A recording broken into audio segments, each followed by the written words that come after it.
Good afternoon, everyone. Um, Thank you for having us all here. First off, thank you to Rai. I think this is one of the first sessions I'm attending after the last 3 years. And Lawrence and his team have just been so diligent about making sure that there is consistency. And I think that everyone's kind of connected even through all the tough times that we've all had. So it's great to be back in person. I'm sure everyone's had a whole bunch of changes through the last few years. And what we're going to try and touch upon is a favorite topic of mine, at least. I think it's not a new topic, but there is a lot of change that's happened in the last few years that's caused change to the context of the topic. So guys, let's open up with saying, what happened in the last 3 years. So do you want to start, Ram, with what happened in the last 3 years where your leadership was concerned? Okay, so we were all using the term VUCA very loosely, I think before COVID happened. I think we experienced sort of real VUCA during the COVID times. And out of that, a new term emerged as Bani, right? That term also, I think, is overused pretty much. Brittle, anxious, non-linear, and incomprehensible. So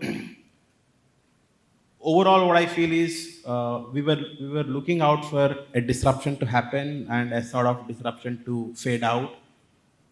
We had phases of ups and downs. So disruption used to be a phase, a part of the journey, and you would sort of wait for normalcy to return. And what we have now got into is a phase of continuous VUCA or Bani as such. It's not like we are waiting for a normalcy to come back, new normal, and a new normal, chat GPI, as in disruption is a way of life now. So from a leadership point of view, if all of us were operating with a certain template, saying this is what we want our leaders to be, that template is changing typically on a weekly basis and a monthly basis. So all the molds and templates that we had to go into your drawer, and you need to reevaluate, recalibrate on a continuous basis. That's the change that I see in the way we operate, and hence the way our leaders need to be built accordingly. Kanchan? So, Seema, to give you a quick answer on the entire 3 years, first of all, we didn't get time. It was one fine day, suddenly the disruption came and it changed the entire world. So, two things were memorable.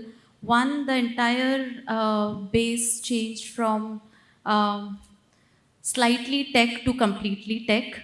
That was one thing which I remember very, very clearly. The second thing which I remember was very, very important for the entire leadership to understand was the mental well-being. So these were the two things which I memorized very, very strongly, which has evolved in these 3 years. That's an important point. I think that we very often forget about the whole mental well-being piece. So thank you. So we've got disruption, we've got time, we've got tech, we've also got mental well-being. Alex, your thoughts? Yeah, I think one of the single largest things that has happened, especially in the retail, is innovation. Right, when all stores are closed, right, and for 2 to 3 months you couldn't sell, people came up with innovative ideas of setting up pop-up stores in societies, coming up with WhatsApp-based selling. I think the skill that a lot of things which we thought not possible, were made possible during these 2 to 3 years. And one another thing that got tested was your ability to plan. You could not plan. It was like, that story of the wolf is coming, right? And the wolf never came when we thought it would come, right? And when we were fully prepared with merchandise, people, stores, COVID never happened. Yeah, and when we were completely unprepared, right? And it's not only retail, but I think even today, as late as December, right? I mean, the government was saying you be all geared up, and there's going to be one more wave of COVID. I think it actually tested our resilience, as leaders, individuals, how adaptable we are, and we were making three business plans. One is like, the most optimistic, and the least one is the most pessimistic. But even those three business plan, nothing, materialized. We were not prepared. So I think COVID taught us, as Ram was saying, VUCA to the level which we never, expected. How do we as leaders, respond to it? One good thing also that happened is everybody could relook at their business models, right, to sustain, because we could not sustain the same burn rates which we had earlier. So our stores, if you ask me, have become more efficient, more nimble, more productive. Every team has become. So it is, as they say, with every problem comes a huge opportunity. I think at least the retail industry has capitalized on those opportunities to build in better productivity KPIs. Okay, wow. So, wow, this list is really, really long. So we've got leaders who now need to suddenly deal with disruption all the time, very quickly, have care that you are taking care of your people and your own mental well-being, should be tech savvy. They need to be able to work without a plan, which is, I think, the absolute antithesis of what we were used to, right? So for everybody in retail, if you didn't have a plan, you couldn't move forward, right? And now you're talking about all of this disruption and it's suddenly all missing. Isru, your thoughts? Thank you, Seema. I think for us, the biggest change that we saw was how can we become more agile and how do we become more adaptive? Our stores, we had one store when COVID hit us, and then we had to open up a really big store in Mumbai, and we actually managed to open it during COVID times. So we had to build this agile mindset to say that maybe we don't need to go big. Sometimes it's okay to go small. And we use this term, leading in the unknown. What does that mean? That means, how do we put this mindset that we don't know what's ahead of us, but we still have to lead ourselves into the future? And we looked at it from this perspective, and we said if we have an agile mindset with the concept of leading in the unknown, then we will actually get there. And we managed to open up 3 units in Mumbai during COVID periods, and then we managed to open up more. And we've kind of retained that mindset now, the concept of leading in the unknown, that we don't know what's ahead of us and something else could be happening, but it's okay. As long as we are true to our business plans, we are true to what we are best at, and that's selling furniture, then we can strive to move forward. Superb. So now we need one more skill, which is adaptive. Now this CEO that I'm building in my picture, in my head, is someone who doesn't exist, right? Because where are they going to come from? You've got everything coming up that they've never done before. Ram, your thoughts? Yeah. Sorry, Vijay. Absolutely fine. So what happened during 3 years? A lot happened during 3 years. What happened is, I can put it in 2 words, which is called diagnostics and dialysis. Medical term relates back to us, to the COVID era. But that's actually happened in our organization, and I think in most of the organization. We understood what was not looked so far. We don't do health checkups every day. But that made us, the organization, at the leadership in the pinnacle, to do the health check of the organization. Therefore, called for the dialysis. The dialysis is a simple mechanism where the blood flows in and blood flows out, get purified and gets in. So we did that with all the processes. We did that with all the talent management policies. We did everything which is so required to be prepared and sustained during that period so that we evolve better in the coming forefront area. That's what happened. So I think Vijay put it really well, because at the end of the day, you were actually changing the tire of the car while driving. I mean, that's pretty much it, right? So this is a whole bunch of stuff now. We've got this beautiful person that we've just built. So Kanchan, I'm going to ask you, as a company, right, what are the skills that you have now outlined for the future? Uh, Based on all of this change, what are the things that you guys have put as the 2 or 3 main things that you want to build for your leadership in the future? All of this stuff has happened. So, Seema, the entire talent strategy, which was, pre-COVID and post-COVID, now has a lot of change. So, if I have to talk about our organization, so we just said that let's go back to basics and create a competency framework which is exactly for my business, which helps the environment to grow bigger for the business which we run into. So I think we already covered few of the competencies while we spoke about what all went through in 3 years. So the first thing is being adaptable. That is one of the competencies which we see. The second thing which we see is about culture. So for example, if I have to talk about my organization, so we say earn your respect. So this competency or this focus is there in the person or not, we finalize and we check on this with a focused approach. That is the second thing. The third thing, that the leader must be a person who has a collaborative approach, because I grow and you grow concept should be there with the leader, so that the leader, whether he is coming from outside or is a homegrown person, must take or carry the team along towards the progress. So these are the 3 primary things which we focus. As I'm sure many of you would not know, we are completely franchisee owned and franchisee operated model. So we also believe very strongly in franchisee relationship management. So that comes with a science. So for example, I was talking about the leadership. We also check on how the franchisees work. So there is something called a franchisee scorecard as well. So while we are also keeping a check on the healthy relationship, we have also not left the performance back. So this is how we are managing till now. Okay. So these are competencies that you've added to your leadership development programs, or were they already there and you've made some changes? So we have customized them for the organization. Okay, so you further made some changes to the way that you defined it. That's right. Yes. Okay. Can you give us an example of, say, collaboration? What has changed from before to now? I mean, in terms of the competency.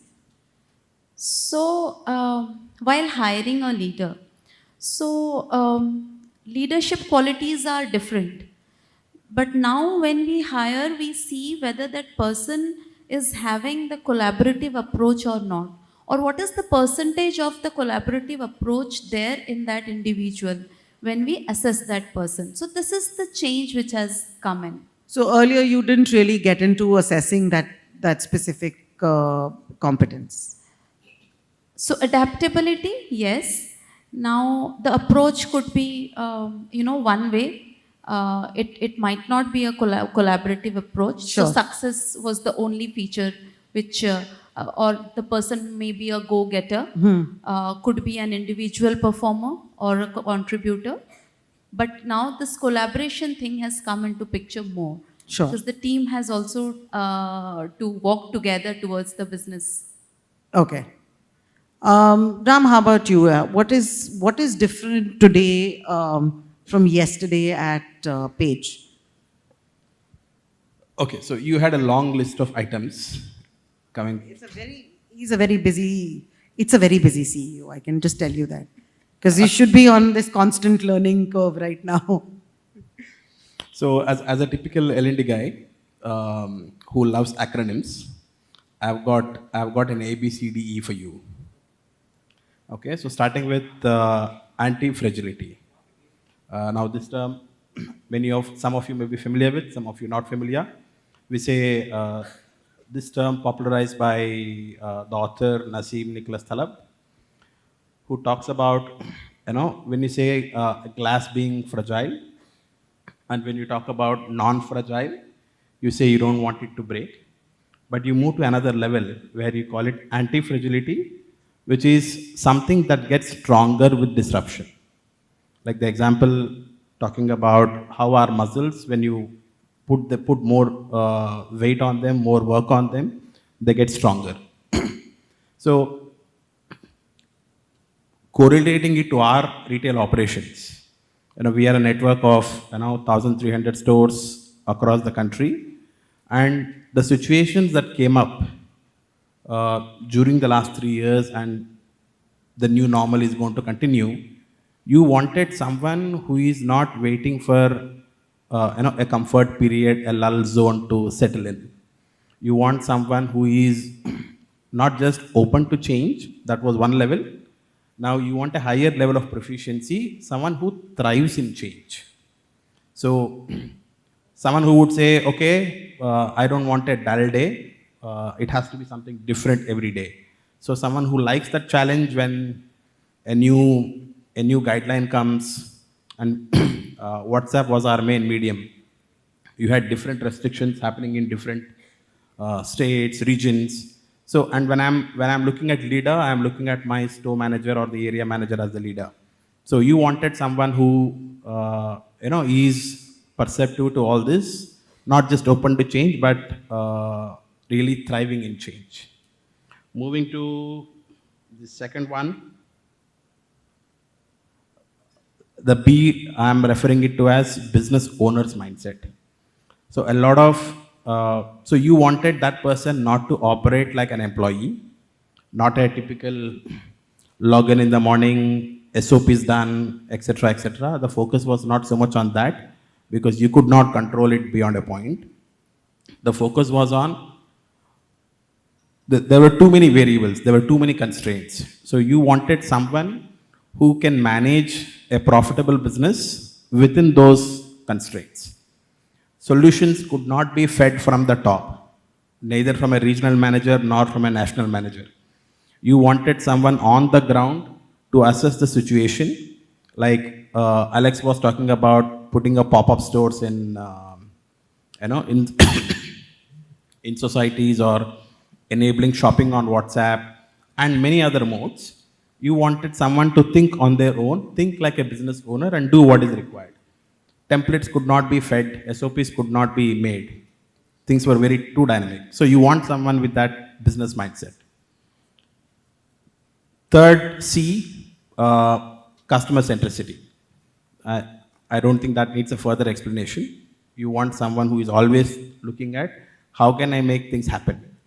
So the scenarios that we saw in our entire product range, few products, few categories, selling well in one particular region, not doing so well in other regions. Lot of stock transfers, interchange of between regions. All of those decisions had to be taken, keeping the customer at the center. Right? As recent as in winters got set late in north, so our thermals were not really doing well. So we had to move certain parts of that to a different network of sorts, and suddenly winter peaked. So all of these things, or each of these decisions to be taken with customer at the center. And my D followed up with that in terms of decision making. So the decision making skill, and we say that more and more we want people to take decisions with as little or as much data that is available to them. You cannot be a safe decision maker. If your leader is a safe decision maker, then you are going to get only results which are like very safe, very conservative. They cannot think like an entrepreneur. And we want people to be entrepreneurs, all of that. So decision making had to be at a slightly higher level. And the last one is in terms of empathy. Empathy is more towards the team. While all of this, you're thinking about the business, you're thinking about delivering value to stakeholders, you're thinking about the customer, but not forget the E in terms of empathy towards the team. So that's the ABCDE template we were looking at. We haven't really built a training program exactly around the ABCDE, but these were the exposures and experiences that we have seen that our leaders need to be able to build those skills. Wow, that's a long list as well. So the interesting part is, I mean, if you look at the competencies that both of them have spoken about, they're fairly similar to what we've always talked about, right? I don't think the names changed, but what's changed is really the nuances within that, and how you develop people to be able to deliver those nuances. Vijay, I'm just going to ask you. I'm guessing you have similar competencies that probably exist, or there'd be some changes, but do you, or can you talk to us about an example of a program that you've put together that possibly talks about how you've made changes to these development programs now as you move forward? So, to answer your question, Seema, I think we all have heard about this thing called Rome is not built in a single day. And if you look into the Roman history, you would find that some of the finest leaders in the Roman history, be it Julius Caesar or Mark Antony or Titus, they were masters of the ground business that they were involved in. Of course, their business was expansion. Their business was to conquer world. But they were the person who were masters. Nobody can teach Julius Caesar how to fight. Correct? Generals cannot teach him. He rather teaches generals that what is the best thing can be done. So when we looked on to that philosophy, I think it has been there among the Homo sapiens forever. What we did is, and when I discussed previously that we actually did a lot of introspection to our policies and procedures, etc., and the talent management map, at a leadership level, we said that there has to be an embracement of the core business that we are engaged in. So all the leadership development program, apart from the nuances of the behavioral construct of the training, we inbuilt project-based, correct, construct in the leadership program or the development program, wherein there could be substantial measurement of how a leader is being shaped and groomed. I can give you not at a very superior leadership, but there's a program called ADAPT, primarily at the retail construct. The layer called a district manager, or in many companies which otherwise is called as area manager or a regional manager or a retail manager. We had a similar program. What we did, the change in that particular program is that we increased the span of the actual on-floor interjection of training vis-a-vis the classroom one, which was earlier there. That was a change we did to ensure that now the leaders coming out of the program, they were much more powered, gripped, and they were loaded with the kind of artillery that is to be required to conquer the world. I'm sorry, to sell the shoes. That was it. Thank you so much for that. Isru, how about you? What did you see? I mean, you're literally a COVID baby, right? So what have you seen? How have you implemented changes? And one of the topics that we've not touched upon is we're living now in a constant hybrid world. And, conversations you hear is it's causing a lot of lack of trust. It's causing a lot of learning disability more than ability. Can you give us an example of something that you've done at IKEA which understand how leadership development has evolved for you? Yeah, really good question, and I really like the answer that you gave as well, by the way. Since COVID, one thing that we have re-looked at is our leadership approach. We used to look at leadership as head, top to bottom. The manager is the leader or the manager, and then you're here to lead people. We've kind of flipped that on its head. We now look at leadership. We introduced this new concept called leadership by all, which actually means everyone in the business is a leader. And I'm going to come to the topic of leadership development. And the reason I say this is because what we want is everyone to be able to make decisions on the floor, regardless of the position that you're in, regardless of the title that you hold. And then what we've also done, and we've always had this in the past, is when we talk about the evaluation of an individual, we evaluate people not just according to the goals that we set them, but we also evaluate against the behaviors of leadership that they demonstrate. So 50% comes from your goals, and then 50% comes from leadership capabilities. And we used to call these leadership concept capabilities, and we've now changed them to leadership expectations. So these are the expectations that we have of individuals, again, regardless of the position that you hold, to how you then behave. So we're really trying to empower the many, not just our leaders, not just our managers, people managers, but also our frontline co-workers and so forth. So then, coming to the topic of leadership programs, we have many development programs across the business, right from when you are a co-worker, developing into becoming a manager, from a manager to a senior leader, from a senior leader to having functional positions within the organization. One such program that we have is called Next Generation, and the Next Generation program evolved through COVID. What we do in this program is not just develop core competencies that are required for an individual to progress in their career, but also really focus on the leadership capabilities. So 50% is focusing on business competence, but the other 50% is very much about how do you develop an individual's leadership capabilities, leadership approach. And then what we do is we secure that on the floor that they are demonstrating these capabilities as well. So a lot of the assignments are not just to deliver business deliverables, but also how do you actually engage with the coworker? How do you engage with the customer from a leadership perspective? So this then gets evaluated every quarter to then make sure that we are not just delivering business results, but we are also leading in the business as well. And then I can tell you from results from what we've seen. We do internal surveys. One survey called iShare. We have a global benchmark of reaching 80% in terms of how we are engaging from a leadership perspective, from the perception of a co-worker. We sit in India at a percentage of 80.5%. So we're actually above the global rate because we're actually focusing purely on that leadership part.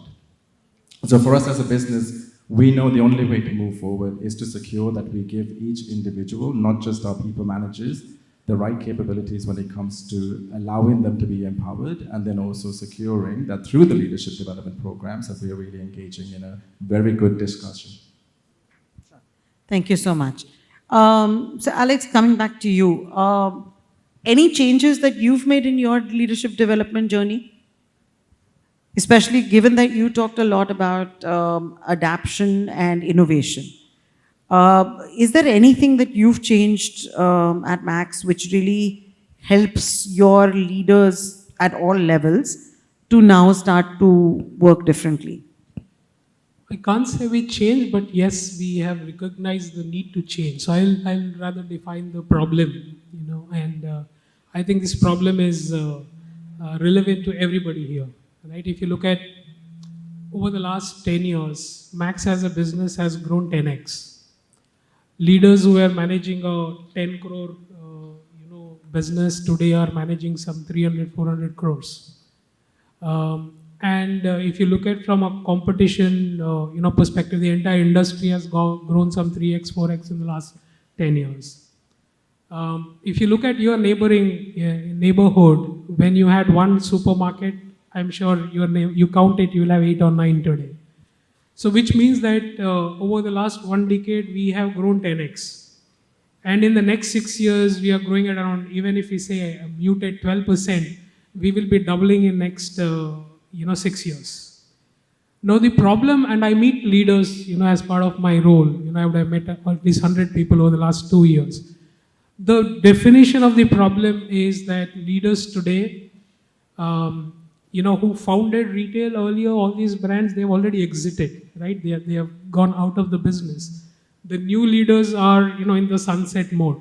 The new generation of leaders are those who have not seen much challenges. They have only seen, my area and, very myopic business. The challenge now is to turn them into leaders who can manage large scale. If Max as a business is going to double in the next 4 or 5 years, and I'm sure some of us may even quadruple in 5 years, how do we ensure that we have leaders who manage that scale? The techniques and tools, like Marshall Goldsmith says, what got you here won't get you there, is not going to work. The second is it's going to become more and more complex. We were, one of the two value fashion retailers a decade back. And we were still 10 times the size of the second, in value fashion. But today, if you see, there are at least 6 players, and all of them very strong, which means to earn a customer or a penny more, it's going to be much, much more difficult. So it's going to be very complex. How do you make sure that your leaders manage this complexity and they are more resilient in the face of failure, right? If you set a target and you don't deliver, how do you rise up and do better next year? So the first is, of course, ability to manage scale. The second is complexity. The third is influence, right? We are today, at least around 200 cities. Now, if I have a head of operations, right, and he has to ensure people at, this almost 10,000 people are motivated, putting in their discretionary effort, there is an exceptional ability to influence that is required, right? I cannot be there. How do I influence people under me? How do they influence? In fact, the CEOs are the store managers, right? And everybody looks up to them. How do I influence those store managers? So influence is the third one. And the fourth one is operating discipline, right? I think retail is all, as we say, we have been talking about, is in detail, right? And every detail matters. How a product is stacked matters. What time you open the store matters. What time you clean, the store matters. So how do you ensure that rigor and operational discipline? So if I think these are 4 or 5 very important aspects functionally and also from a leadership perspective, which today there is a deficit for sure. And if we were to build a good leadership development program, this is what we need to work on. We just launched a leadership development program with the top 50 people around 3 years back. Frankly, I still need to figure out what I need to train them on. We have done some programs which we said is more relevant, but I really don't know in June what I will train them on, right? So we are in that mode to realize, what exactly. But I think these are 4 or 5 areas which we need to build leaders upon. Thank you. What I'm hearing the panel largely speak is it's not like competencies are dramatically changing in terms of the verbiage. Nuances within that have changed dramatically. And I think as businesses are coping, one of the easiest ways from a delivery point of view to ensure that we actually get success out of a leadership development program would be to make it more on floor and less off floor. Those would be the changes that will help to drive the learning deeper. But like Alex said, we're all dealing with the understanding of the problem. Now it's about how do we deliver the answers to those problems. With that, I'm just going to actually open it up to the audience. Are there any questions from the audience on the whole leadership development? And there's a hand I see right at the back. I don't know if you'll be able to get a mic to you.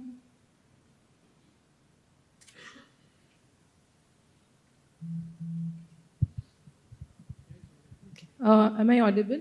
Yes, you are. Great. Thank you for such insightful discussion. So I have a question that, what is the difference between an humble leadership or a mentorship versus a critical coaching?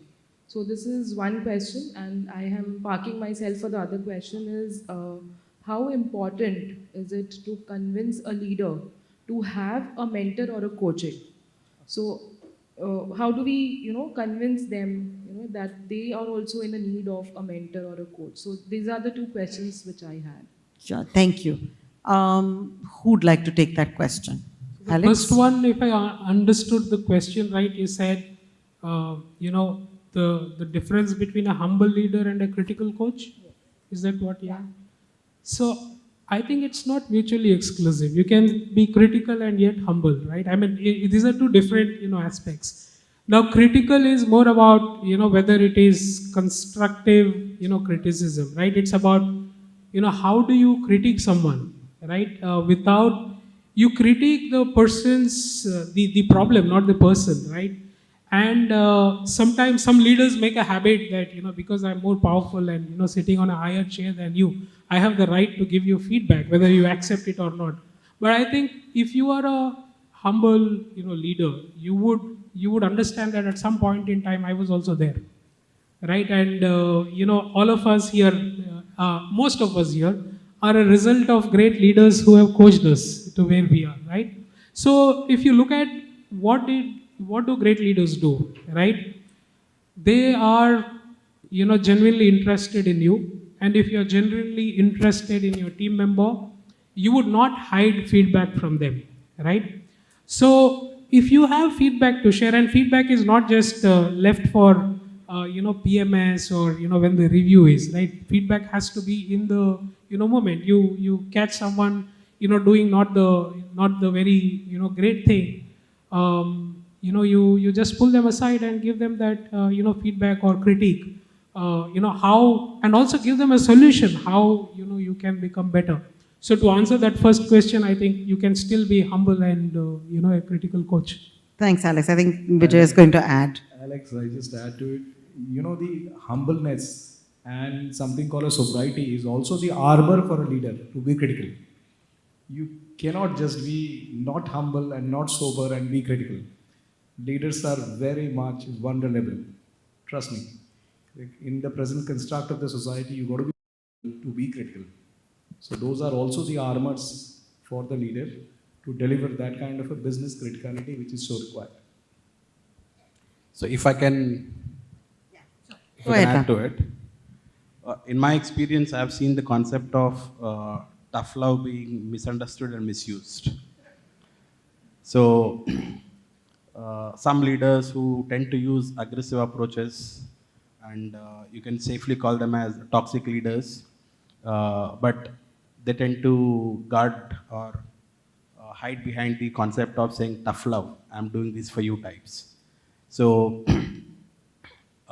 in my conversations, if I differentiate between good leaders and great leaders, I look at it as good leaders get things done through people.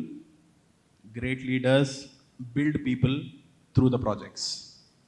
So whether I'm looking at as development as a means to the end or it is the end, I think that differentiates whether I take, what is my approach to people development.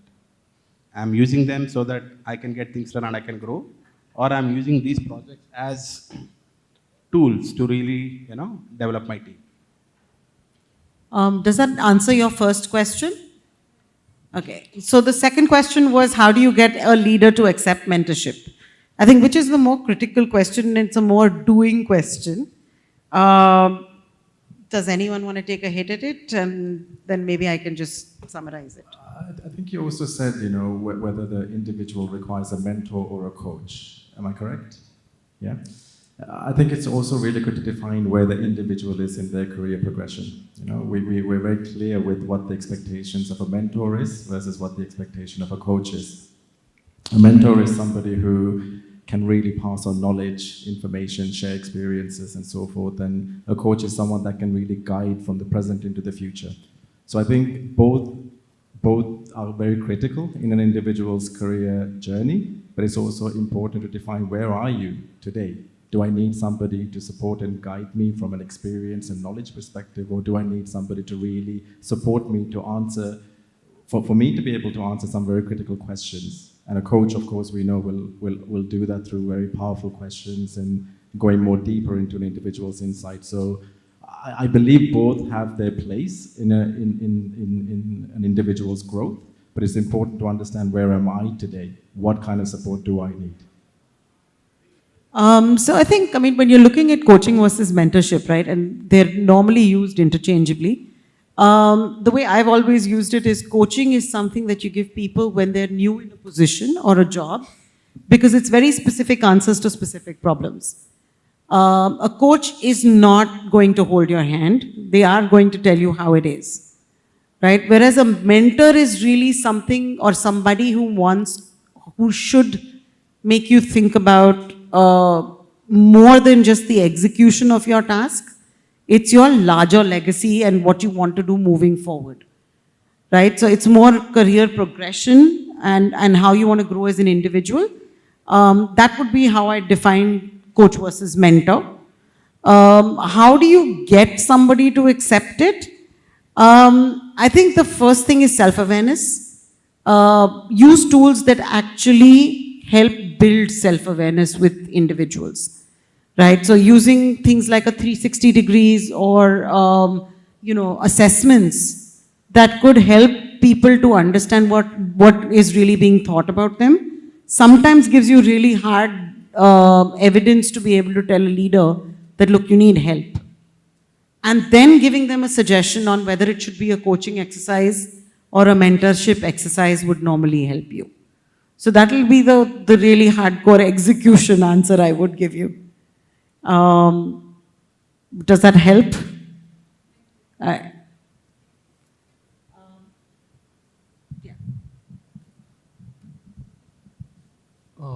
This question is to all of you. I'd appreciate it if all of you answer.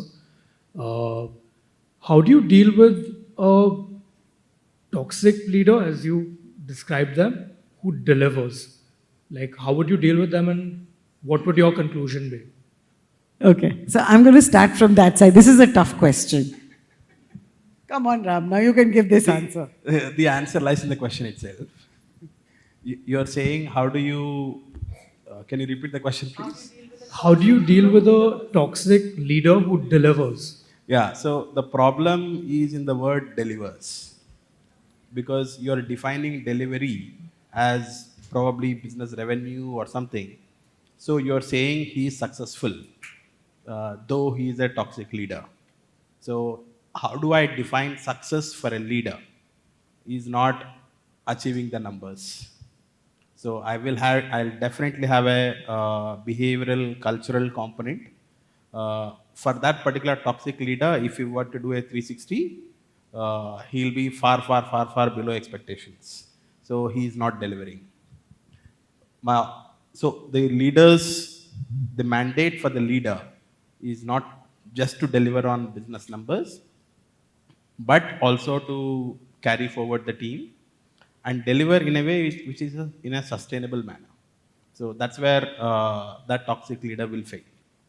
So the short answer is it's all about how you define success or how you define delivery. The toxic leader will fail. Kanchan, you can sit. Okay. So I think I'll just add on. When you say that the leader is toxic and he delivers too, so what is the tolerance level of the organization, right? So I'm sure there is a team working with the leader.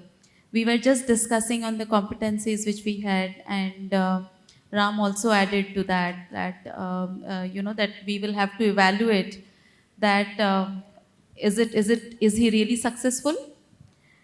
So there has to be evaluation, and then there has to be a call taken whether that is tolerable or is not tolerable. There could be various ways to make it correct as well. So first we should take a corrective approach to see that how that toxic person can be, the betterment can be planned. There could be a step-by-step, phase-wise manner how that person can be improved. We can think about individual development plans rather just saying that you are not being tolerated in the organization and you just move out. So there could be ways, but yes, first of all we'll have to define how do we measure the success, and then we have to decide whether that toxic deliverables are acceptable to us or not. So I'm just going to, Alex, 1 second, just a question. So are you also asking that management is okay with the toxic leader who delivers? Is this an HR or a L&D specific question, or there are standards that are defined, but this leader still gets away with it all? I think I should give you a little bit more context. Yeah. It seems like a broad question, right? Correct. The person I'm thinking of is in a leadership position within sales. Mm. Right, so they literally deliver numbers, but from my observation, perhaps they're not as kind as they could be to the people that work in their team. So that's the context. Okay. Alex, does that help? Yeah, so I'm thought that was coming to me was a little like, is this leader toxic to you or one person, or is he in general toxic? Yeah. Because the thing is, I'm not yeah, sure how salespeople can be kind. Just given the environment, Exactly. I'm not sure whether that works. So, I'll tell you, any reasonably good company, right, will not give more than its due weight to sales or numbers performance alone, right? So as Ram rightly put, it's more about how do you define delivery, right? If you define delivery in terms of sales and profit, that is short-lived in good companies, right? Of course, people still can carry on 3 to 4 years. I have had experiences where we had to tolerate a toxic leader because we didn't have anybody in the industry to replace. But at a given opportunity, you will take that call. But how do we do it? I can tell you how good companies do it is that most of would have heard about the 9-box model, right? So if you put performance on one aspect and people on the other, right? Like, so we do a yearly engagement survey, and almost 30% of the weightage is on engagement people.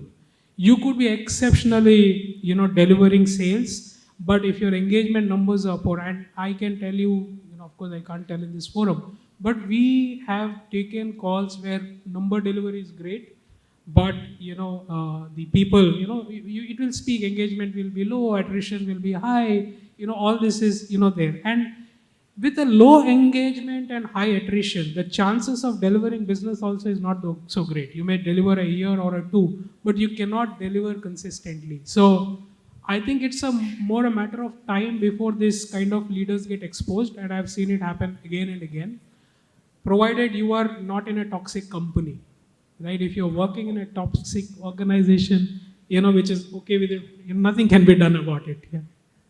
Sorry, I'm just cognizant of time, so I'm not sure I'll be able to get everyone to answer the question, but I hope it helped to answer it. I think one of the things that L&D professionals should be very, very clear with, right, is feelings don't enter the room. This has to be as transparent as possible, right? Make it about metrics. So you heard everyone talk about engagement surveys, 360s, attrition numbers.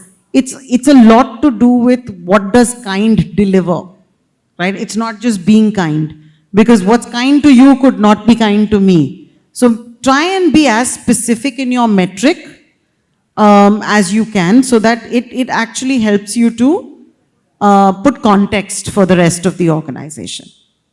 Yeah? Thank you. All right. Thank you. Yeah, All right, so just... as a final line, Sorry, Hanji. by the way, I'll not name organizations, but I've seen organizations where toxic leaders survive, thrive, and succeed. But that goes back to Alex's point, is, are you in a toxic company? Right. No, but so I'm cognizant of time. Meenakshi is standing right here. You are, no? What to do? All right. No, so I hope we've been able to answer some questions on leadership development. Oh, I'm so sorry. Yes. Yeah, I got time. Okay. You can ask one more. Okay. I just wanted to ask Mr. Isru here. He highlighted a very, interesting point about everybody, in the leadership program. So I wanted to understand that while he quoted that it's 80.5% at, national level across the world, I want to know what challenges actually you faced if you're planning, if you've executed this. Yeah, so thank you for the question. So to be honest, we've just started allowing all of our co-workers across the business to understand what leadership by all means. So the first phase has really been about getting them to accept that I as an individual can make decisions in the business, the managers in the business are creating psychological safety for this to be able to happen. So the biggest challenge is, first of all, allowing them to understand that these are the expectations that they have of themselves to be able to lead in the business. Secondly, it's, like I said, educating managers to think from a different mindset, to really think that, I'm going to create a psychological safety within my business to empower my coworkers to make decisions. And if there are decisions that are not correct, it's okay, we move on. So that's the second part. And then I suppose the third part is more, how do we make this cultural revolution across the business where everyone feels that sense of empowerment regardless of what position that they hold. So we're on a journey as a business, but I really think organizations, are probably going to start to look at, I think I'm getting shut down, look at leadership from a different perspective. So yeah, for us, this seems to be the way forward. I'll come back to you in a couple of years' time to see what are the challenges there are. But thank you. Thank you. All right. I think that more or less covers all questions. Any other last one left? Oh, wow. Okay, there is still one left. All right.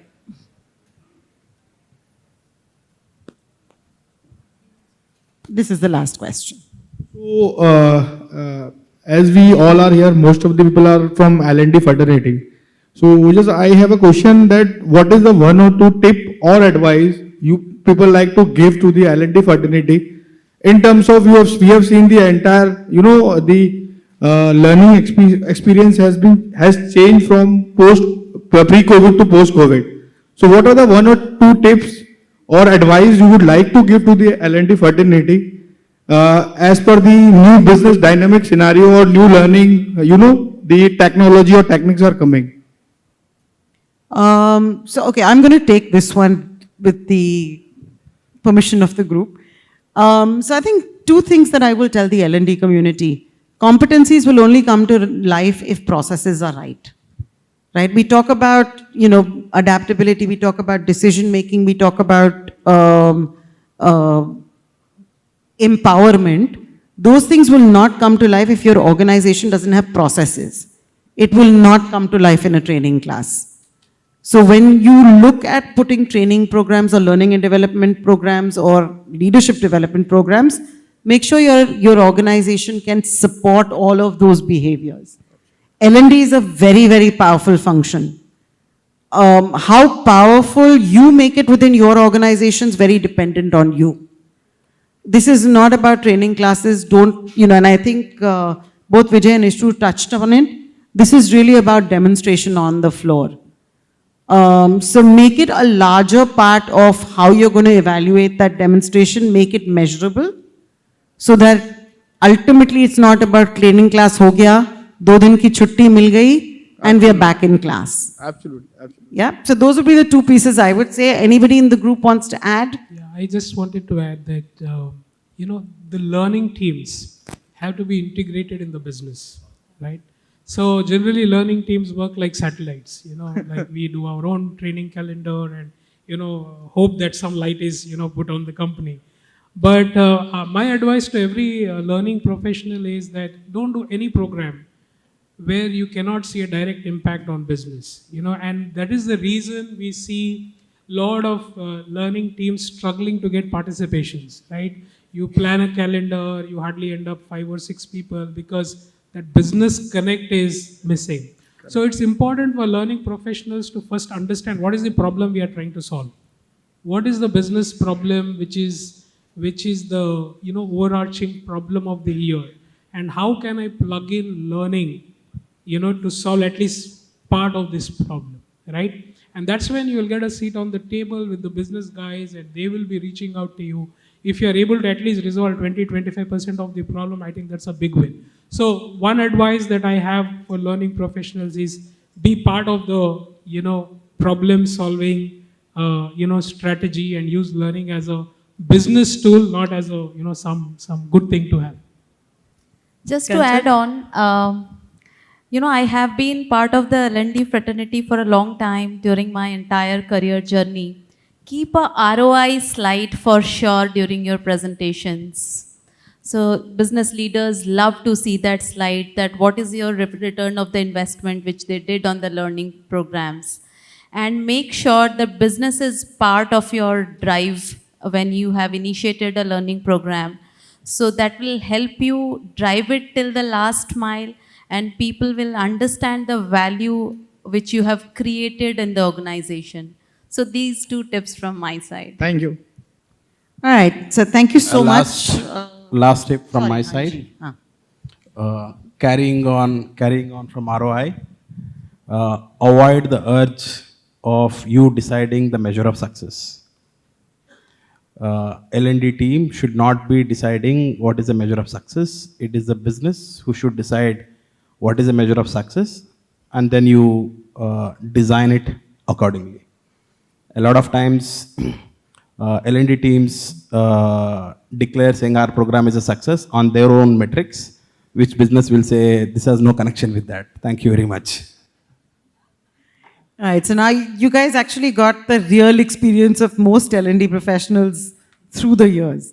But I think the critical one that you guys should remember, leadership development programs only work if they start at the top. Don't go wide, go deep, so that you can actually build change within the organization.